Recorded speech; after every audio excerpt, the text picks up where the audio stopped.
switching over to Justin Fields, you mentioned his slow start. The Bears went 3 and out on their first 5 possessions of this game, which was maddening if you're a Bears fan and watching some of Matt Nagy's play calls there. It felt a lot like last year to some degree. Did you feel like the play calls were contrived?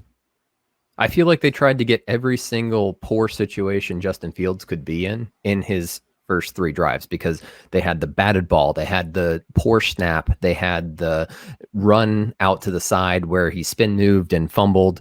There was every single situation, false starts, holding, that you would say, okay, these are the things you have to overcome. Maybe it was genius on Nagy's part to throw all of that in there. He just said, hey, 69, you're holding right now.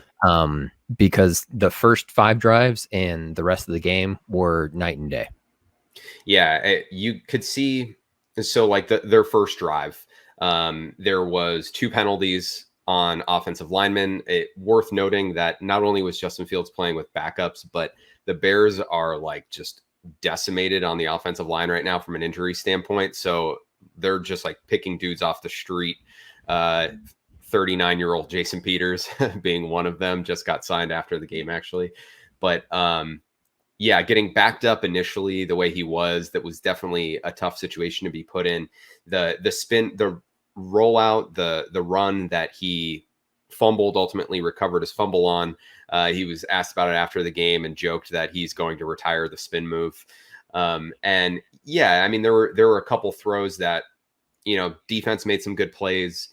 But then that last drive before the half, even amidst all that stuff, I think one of the things that you saw from him right away in this game was he is not going to be rattled. He's poised no matter what. And you made the joke about his comment, of the game looking slow. He looked like he was playing very slow for a lot of the game and really just waiting for plays to happen. And I thought that last drive before the half, where he put them in a position to kick a field goal, was really what got him going. Even though there was only 40 seconds, he didn't really have time to do a whole lot. But he hits that 8-yard pass to Jesse James, sets up the 53-yarder. They go into the half scoring. They get the ball coming out of the half. And then, he was lights out in the second half, third quarter of the game. I was pretty impressed by him. The touchdown was, it was what it is. It was a wide open throw. It was actually the same play design from the college football, the semis against Clemson. It was a throwback play that they ran. So Matt Nagy hitting up his buddy Ryan Day, I guess, for some inspiration there. But I just thought he looked in control the whole time. And he had a couple nice runs where you realize, like, oh shit, this dude's like, he's legit 4-4. He runs a 4-4. Yeah. And again, to my point of these guys kind of doing all what we expected them to do to some degree, that's what he was at Ohio State. Like, he has the ability to do that, but he doesn't look to do that. Even when he broke the pocket a lot of times, his head was up. He wasn't sprinting to the line of scrimmage. He was, keeping his head up. He's continuing to move, but he just has like such a calm about him, and his ability to, he showed the arm off a couple times with some pretty decent throws, not in the same way that Trey Lance did necessarily, but I just thought overall, I know me as a Bears fan, I was pleased with what I saw, and I think it puts him another step forward as far as the quarterback competition with Andy Dalton.